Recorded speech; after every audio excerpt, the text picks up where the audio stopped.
41% rape cases fake होते हैं राजस्थान में।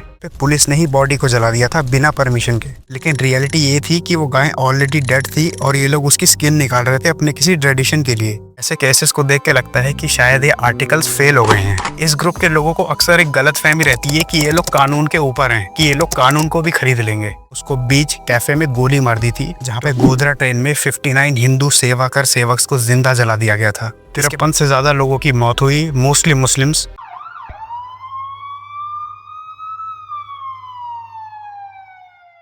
कन्विक्शन रेट यानी total number of trial cases में से कितने लोगों को अपराधी पाया गया।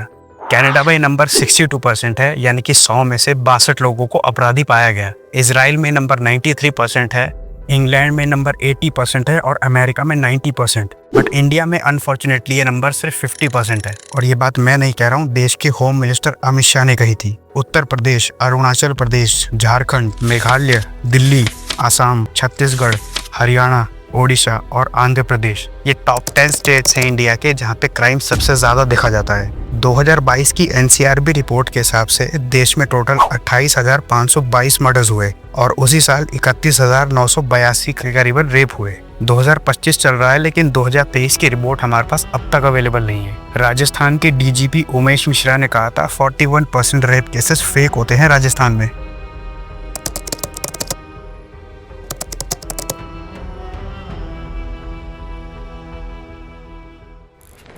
2020 का हाथरस केस, जहां पे एक 19 साल की लड़की का गैंग रेप करके मर्डर कर दिया गया। सो कॉल्ड अपर कास्ट के 4 लोग इसमें अक्यूज थे, लेकिन सबसे शॉकिंग बात ये थी कि यहाँ पे पुलिस ने ही बॉडी को जला दिया था बिना परमिशन के।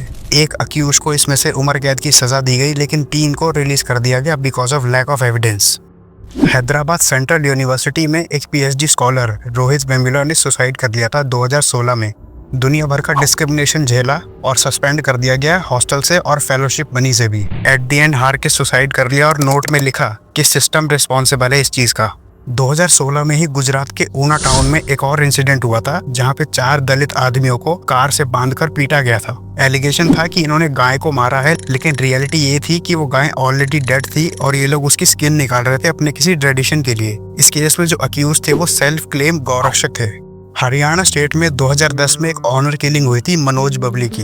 खाप पंचायत ने ऑर्डर दिया था मर्डर करने का, क्योंकि उन दोनों ने शादी कर ली थी और वो सेम गोत्र से बिलोंग करते थे। कास्ट बेस्ड क्राइम की जब बात आती है तो ऑनर किलिंग और एक्सप्लॉयटेशन जैसे क्राइम देखने को मिलते हैं, जहाँ पे लोग अपना जो स्टेटस है उसे प्रिजर्व करने की कोशिश करते हैं, जिसके चक्कर में वो कभी कभी क्राइम कर देते हैं। झुक के रहना पड़ेगा मेरे आगे। इंडियन कॉन्स्टिट्यूशन के आर्टिकल 15 और 17 आपको प्रोटेक्ट करते हैं discrimination on the basis of caste and many more other things, लेकिन ऐसे केसेस को देख के लगता है कि शायद ये आर्टिकल्स फेल हो गए हैं।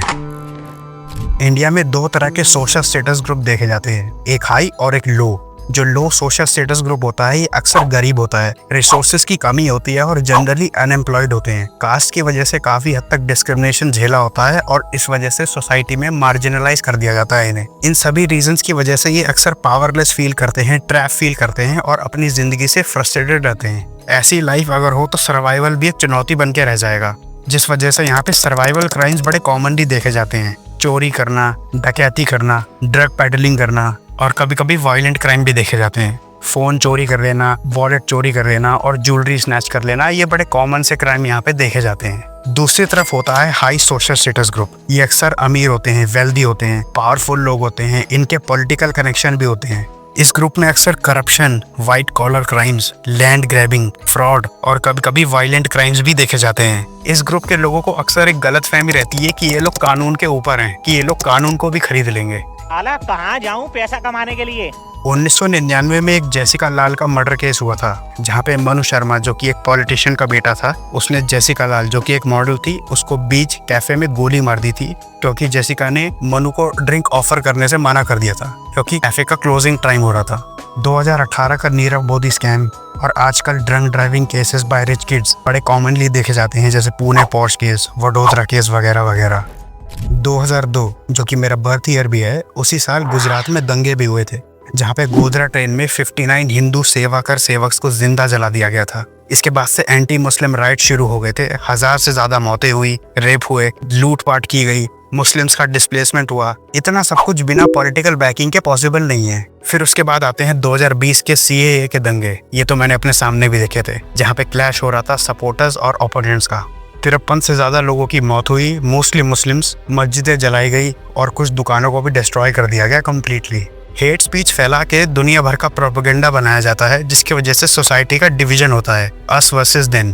पॉलिटिशियंस अक्सर यूज करते हैं इस चीज का अपना वोट बैंक बनाने के लिए, जो कि लॉ एनफोर्समेंट को वीक करता है, रेडिकलाइज करता है यूथ को, जो कि बिल्कुल भी नहीं होना चाहिए था। वीडियो के इस हिस्से तक आ गए हो तो आपको अब तक पता चल गया होगा कि division leads to crime. Crime का स्कोप हमेशा वहाँ ज्यादा रहेगा जहाँ पे डिवीजन होगा।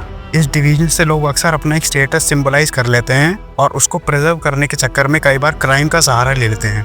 इस वीडियो का मोटिव सिर्फ इतना है कि अगर आप डिवीजन को रोक सकते हो तो आप क्राइम को भी रोक सकते हो। बाकी अगर वीडियो पसंद आई हो तो लाइक करो, शेयर करो और सब्सक्राइब करो। मिलता हूँ आपसे नेक्स्ट वीडियो में। मेरा बाप बदमाश था, मैं भी बदमाश ही हूँ। संजीदा दी हूँ जी मैं, बल्लू तुम्हारी जेल से फरार।